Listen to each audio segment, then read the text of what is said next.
You ready for a good talk today? Well, we better get someone up here then to do it. As I thought about what to talk about, I realized that last week I was not complete. And if you recall last week, I talked about the power of being unique.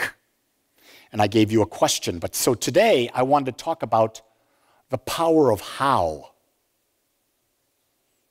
So last week, we got the first question in being unique. Who do I want to be? And you know, that's what everyone focuses on. Who do I want to be? What is my gift? What makes me unique? And we talk about that at Agape all the time. One of the things that we base the foundation of who we are is on the fact that each of us has a hierarchy of values. Those of you who have been around at Agape, you understand that we do that. We discover that through workshops that we do or individual sessions. And we understand the hierarchy. And once you understand the hierarchy, that's who you desire to be. It's from those higher values that you start living your life. Because now you're living by what juices you. Okay, because most of the time, people are living their lives and they're doing things and they're not juiced. You can tell that. Just look in people's eyes.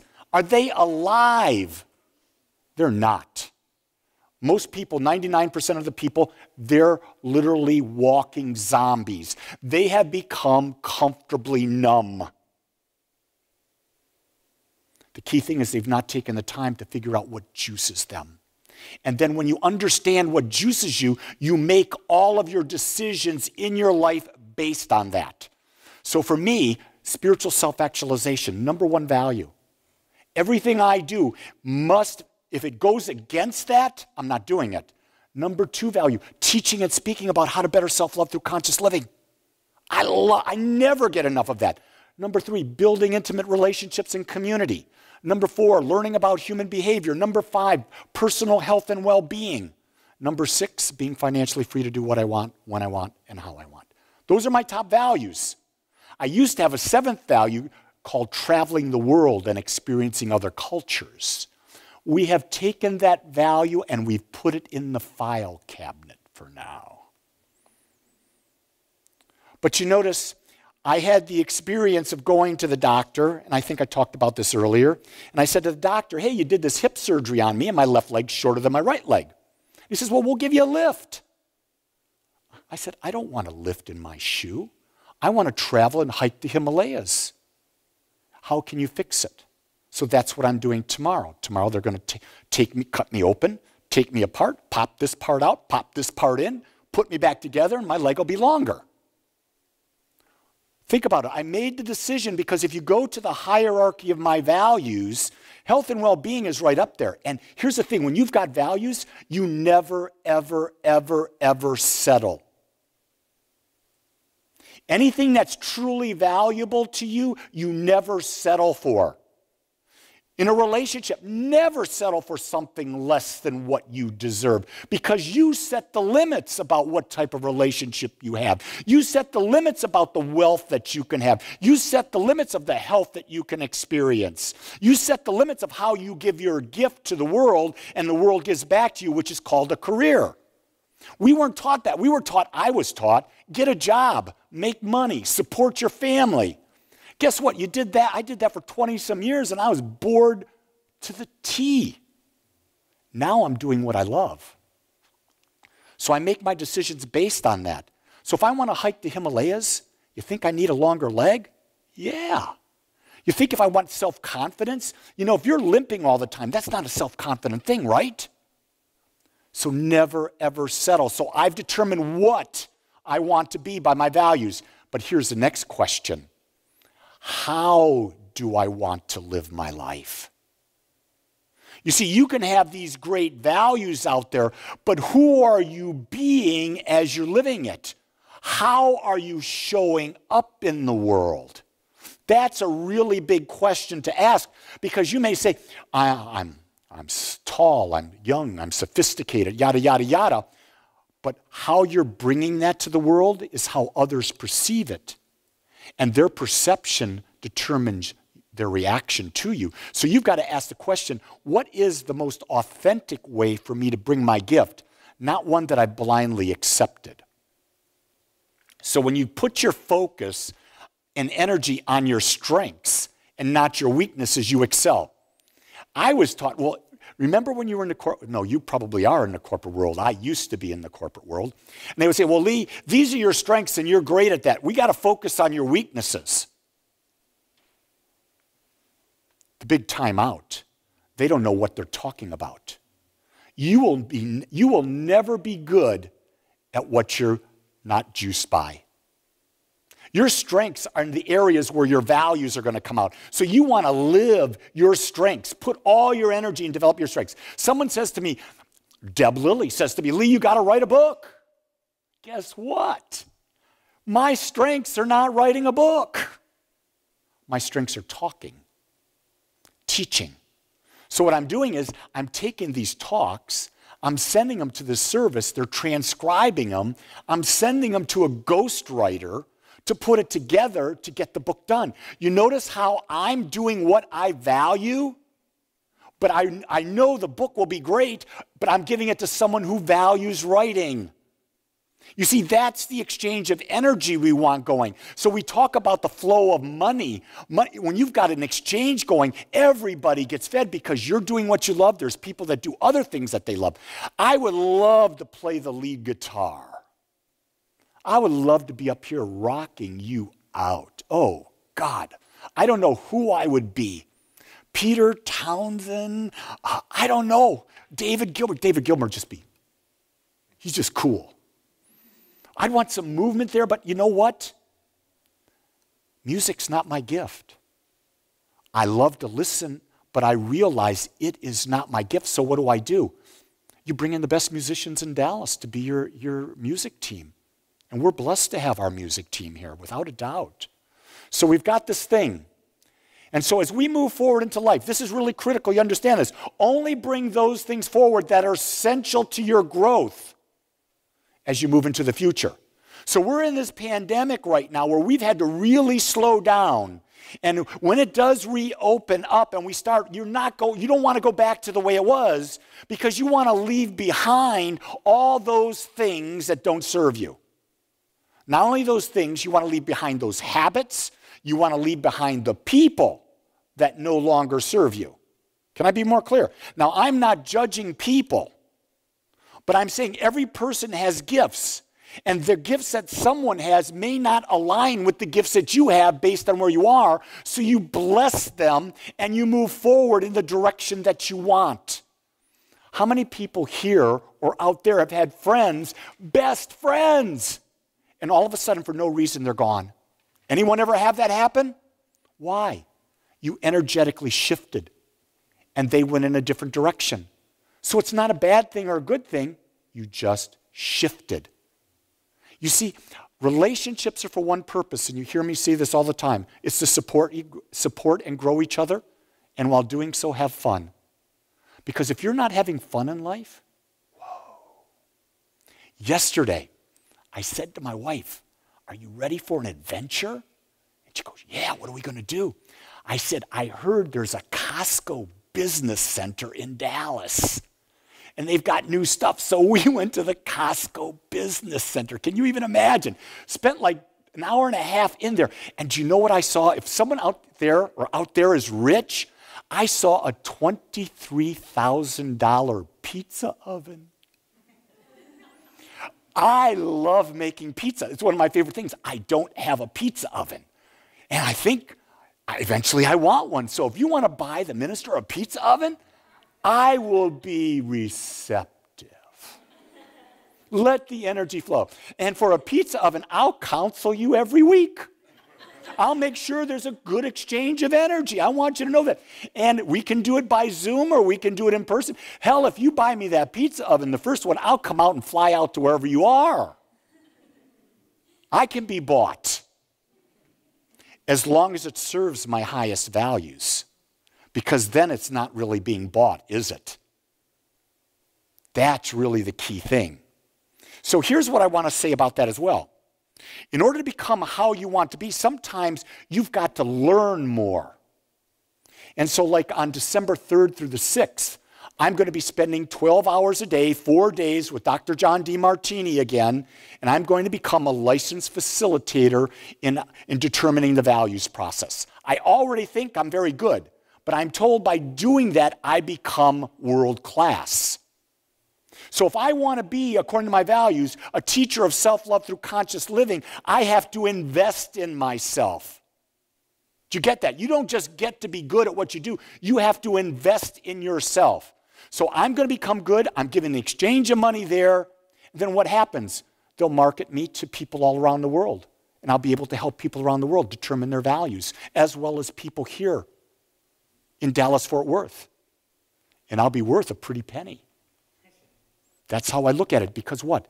The more value you bring, the more value comes back to you. Do you get that? So if you're in a job and you want more money, you've got to give that company, that job, more value. Because if you're not increasing your value to what you're doing, why would they give you more money?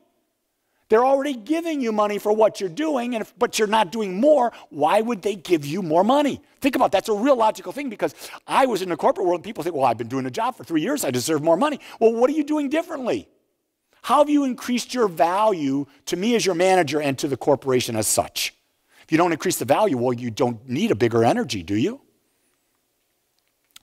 This means that not only do we embrace what is serving us, but we let go of what is not.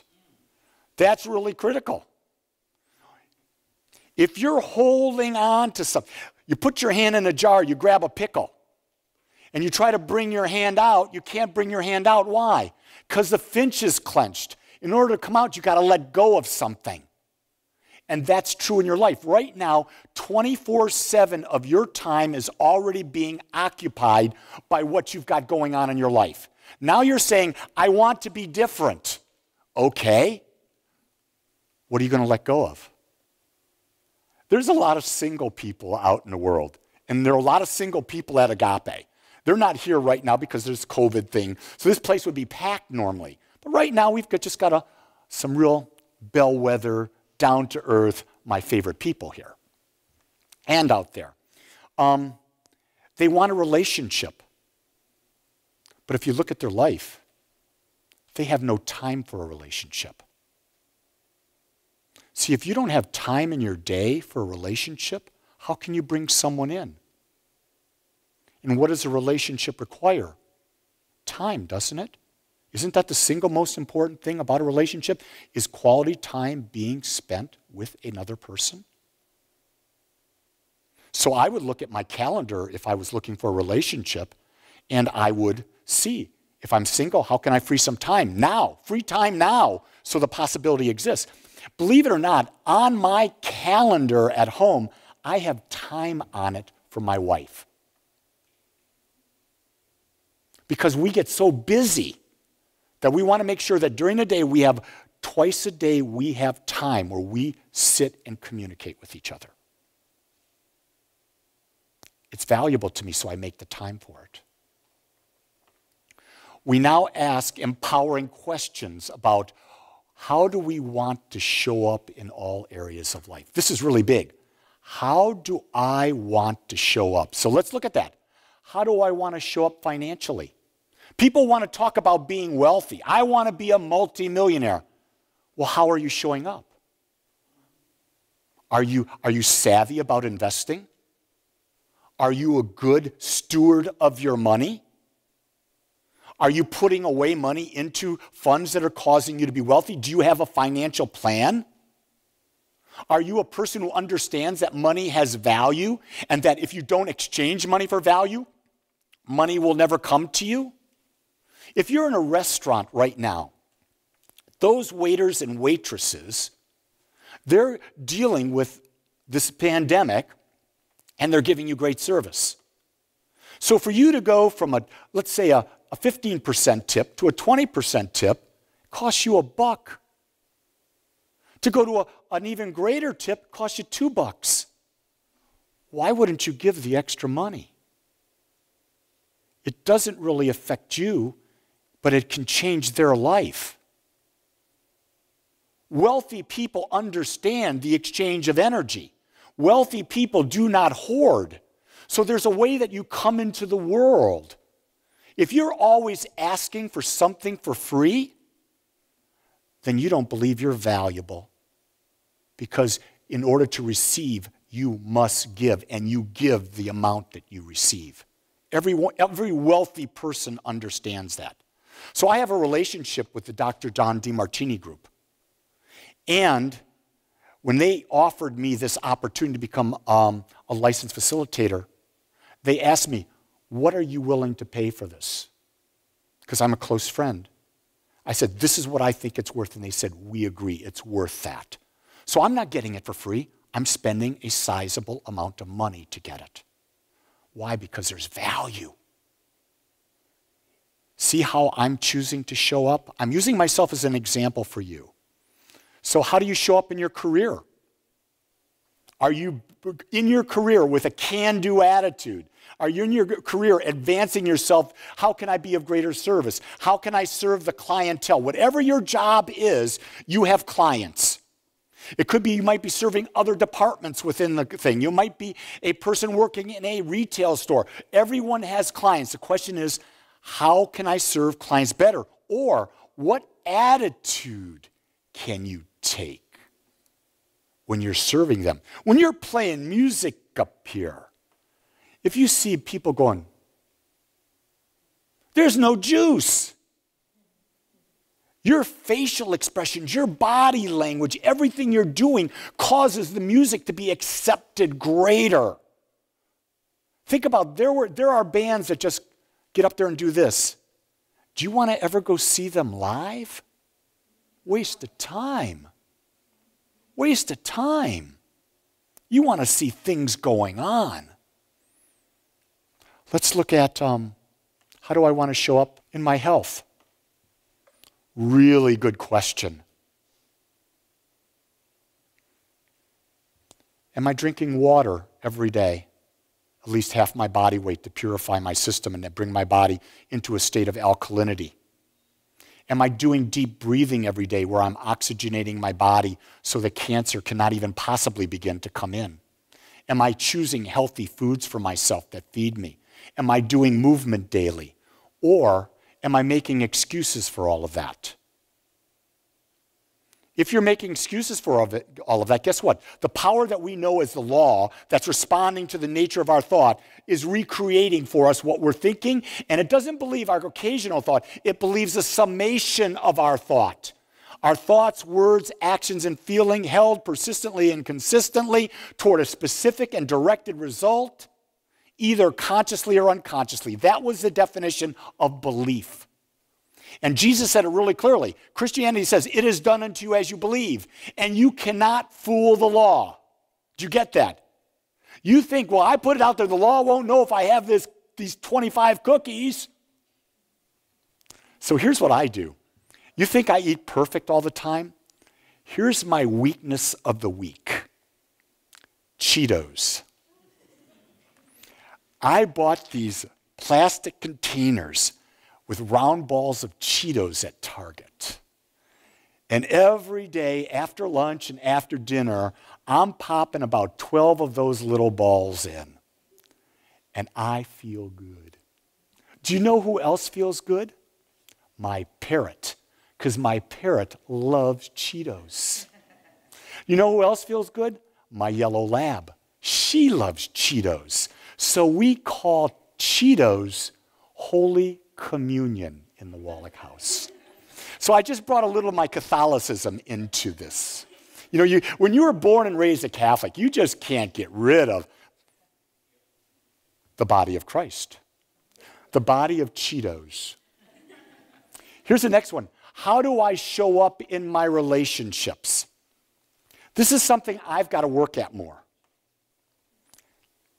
Because if you know me, you know I am very direct. That's how I've been brought. But sometimes people take my directness as not good. My wife now, we've been married going on next month, it'll be 48 years. My directness, she knows where I stand, but you know, I still could be probably a little softer. If I was a little softer, maybe my sons would be a little softer today. And my son in back is laughing hysterically because he knows what I'm saying. Because he absorbed the direct Lee. And he is now the direct Steve. Now, I've matured, so there's a little bit of a gentleness there. Stephen, not quite so yet. If there's a woman out there that wants to tame him, you have my blessing. Go ahead. But relationships are to understand that in a relationship, how do I want to be in a relationship? I want to be the person in a relationship who gives my partner or my friends or my community freedom to be themselves. And I expect them to give me freedom to be me. Because that is the single one thing we want in any relationship more than anything is freedom. Think about that. You will do anything for a period of time while the infatuation's going on. Once the infatuation leaves out of whatever type of relationship it is, when you feel your freedom is being taken away, you're out of there. And the longer you stay when that freedom is being taken away, the more miserable you become. That's why I said earlier, leave behind that which is no longer serving you. Then how do I show up spiritually? So let me clarify what I mean by spirituality. Spirituality is anything that we do that allows us to experience oneness, a connection with something greater than ourselves. It's an experience that you cannot define, you cannot label.